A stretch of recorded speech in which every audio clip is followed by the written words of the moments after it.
गुलामगिरी परिच्छेद 6 में ढोंढीराव पूछते हैं ज्योतिराव से पूछते हैं कि बलि ने क्या किया था बटु बामन के आने के बाद। तो ज्योतिराव कहते हैं कि तुरंत अपने संदेश वाहकों को ऊंट पे सवार जो रहता था उससे संदेश भेजवाया अपने क्षेत्रपतियों को, क्षेत्र अधिकारियों को और क्षेत्र में फैले सैनिकों को कि बिना किसी तर्क कुतर्क किए और बिना किसी सोचे समझे आपको दरबार में हाजिर होना। घोर संकट आ गई है, यहाँ पे आना है।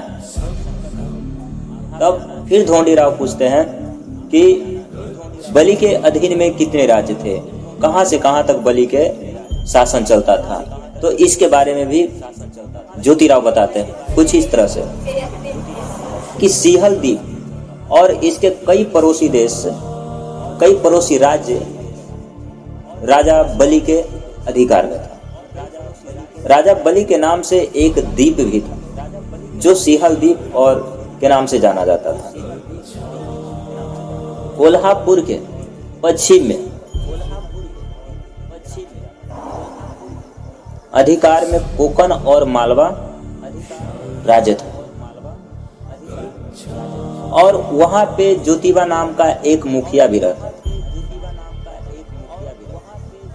और उसके रहने का स्थान जो था रत्नागिरी की पहाड़ी, कोल्हापुर के रत्नागिरी नाम के पहाड़ी पर वह रहता था। अधिकार में दक्षिण में एक और राज्य था जिसका नाम महाराष्ट्र था और वह बलि के अधिकार में था। क्षेत्रवासियों को और वहां के निवासियों को महाराष्ट्री कहा जाता था, जिसका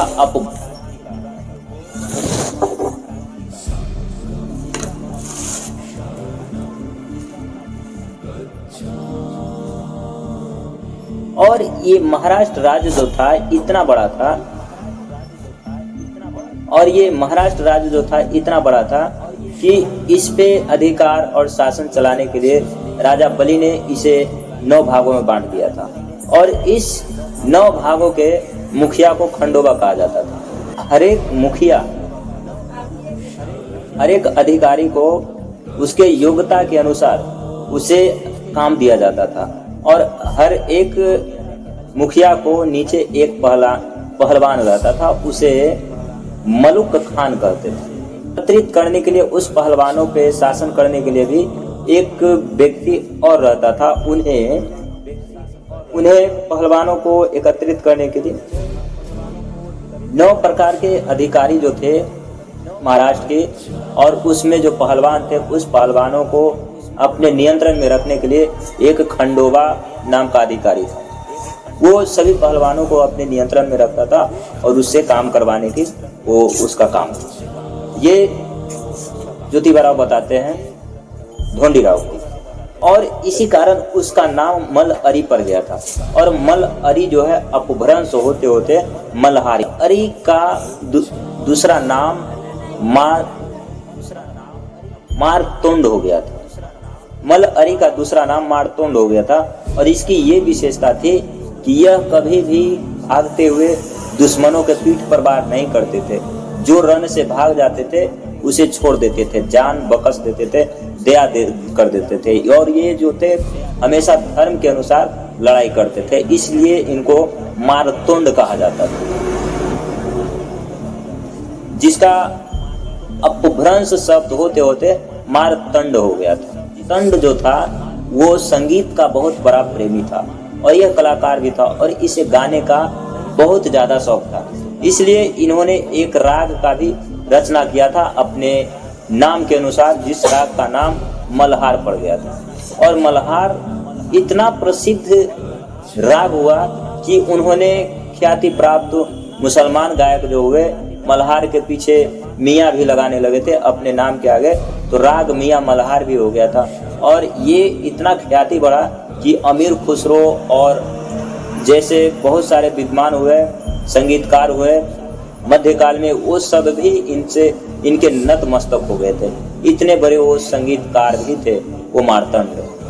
अलावे राजा बलि ने महाराष्ट्र में कर वसूली के लिए 2 और अधिकारी का बहाल किए थे, जिसका काम था लोगों से कर वसूलना और इकट्ठा करना। पर वहाँ के किसानों में बलि राजा की इतनी प्रशंसा होती थी कि बलि राजा के नाम लिए बगैर वहाँ की कोई भी किसान जो है अपना काम नहीं करता था।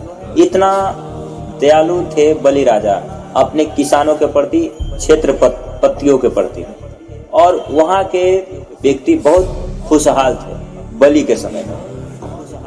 तो यज्ञों के द्वारा कर वसूलने का तरीका था। और बलि के समय में शिक्षा भी बहुत ज़्यादा बेहतर था। मिस फारस और कई एक देशों से विद्यार्थी विद्वान आकर यहाँ पे पढ़ाई करते थे और शिक्षा लेकर जाते थे और आगे अपना जीवन सुधारते। अयोध्या के समीप काशी के भी कुछ क्षेत्र जो था बलि के अधीन में था। कुछ क्षेत्र पर बलि का भी अधिकार था और उस क्षेत्र पर बलि का राज्य चला। अधिकार में जो अयोध्या का क्षेत्र था उसको 10वां खंड कहा जाता था और 10वां खंड कहा जाता था और वहाँ के अधिकारी को भैरवी कहा जाता था। भैरवी गायन में इतना प्रवीण था कि उसने एक राग का ही निर्माण कर दिया था जिसका नाम भैरव पड़ा था, जिसके आगे तानसेन जैसे संगीतकार भी नतमस्तक हो गए थे। ये इतना फेमस राग हुआ था। काल भैरव ने एक वाद्य यंत्र का भी निर्माण किया था। उस वाद्य यंत्र का नाम डागुर था। ने एक वाद्य यंत्र का भी निर्माण किया था जिसका नाम डौर था। डौर इतना बेहतर आवाज देता था कि उसके सामने बहुत सारे वाद्य यंत्र जैसे तबला हुए, मृदंग, ढोलक, ये सब भी उसके तुलना में नगण्य थे। लेकिन जितना ख्याति डौर को मिलना चाहिए था वो डौर ख्याति नहीं पा सका और काल भैरव के सेवक को भैरवांडी कहा जाता था,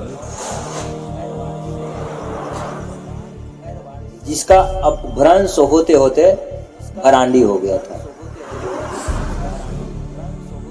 इन सब बातों से यही पता चलता है कि राजा बलि का जो क्षेत्र था राजा दशरथ के पिता से भी कई गुना बड़ा क्षेत्र राजा बलि का था।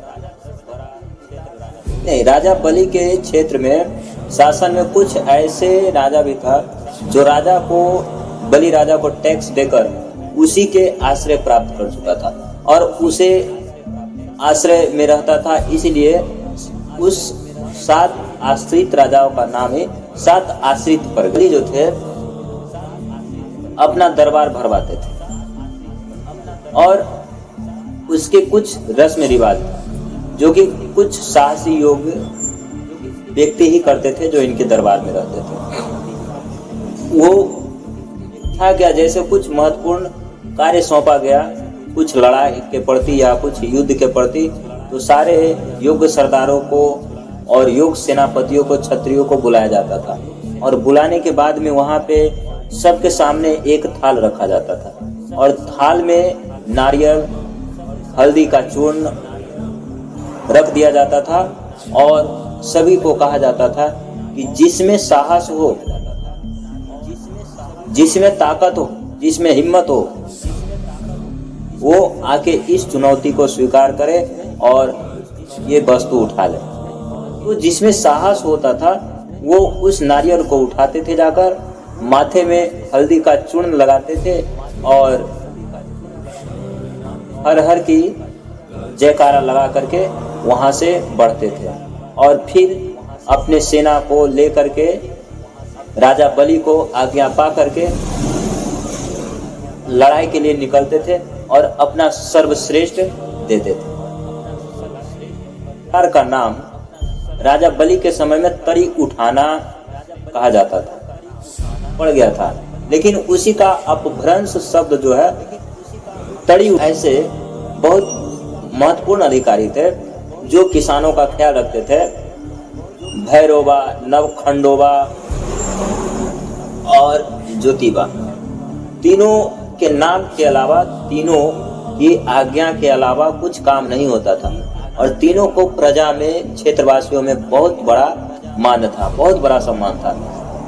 इतना सम्मान था कि इनके आज्ञा के बगैर और इनके नाम लिए बगैर कोई काम नहीं करते थे। इतना सम्मान था और इतना प्रजा में चहेते बन गए थे ये तीनों अधिकारी बलि के। जनता, वहां के क्षेत्रवासी इन तीनों को देवता के रूप में स्वीकार कर लिए थे। वहां के इन तीनों इतना लोकप्रिय हो गए थे, प्रजा के इतना प्रिय हो गए थे।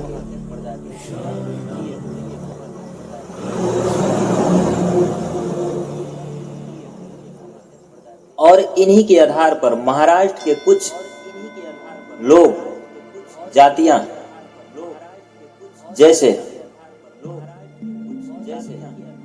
मराठा, मतंग, महार, कुणबी, ये सब जो है अभी भी वहां के रविवार के दिन अपने कुल स्वामी, कुल देवता को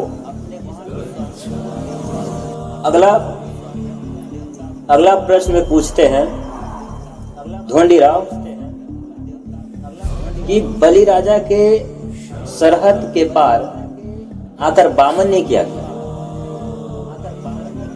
ज्योतिराव से कि राजा बलि के सरहद के पार आने के बाद बामन ने क्या किया था। तब ज्योतिराव कहते हैं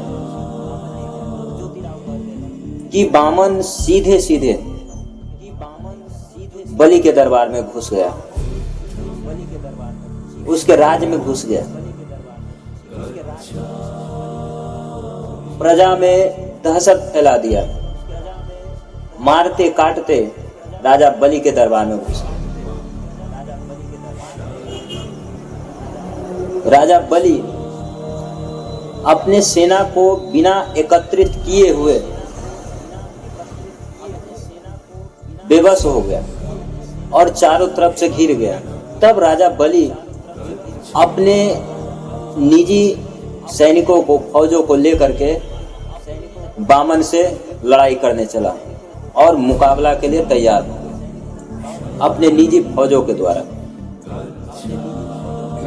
बलि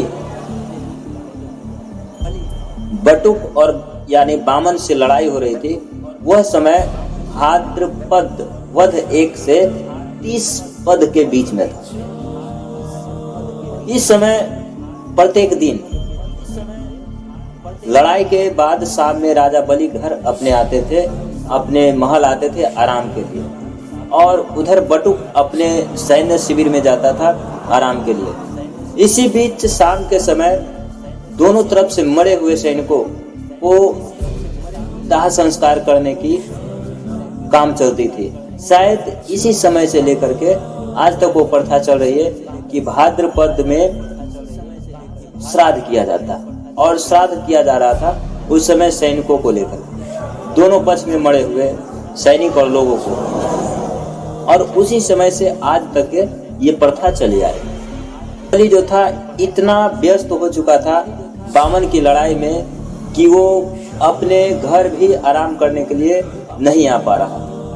उस समय जो था भाद्रपद आश्विन शुद्ध 1 से लेके अष्टमी पद तक था आश्विन के, और इतना व्यस्त हो गया था उस समय कि वह घर भी नहीं आ सकता था आराम करने के लिए। इतना बलि व्यस्त हो गया था लड़ाई में, क्योंकि इसके पास सैनिक का अभाव था,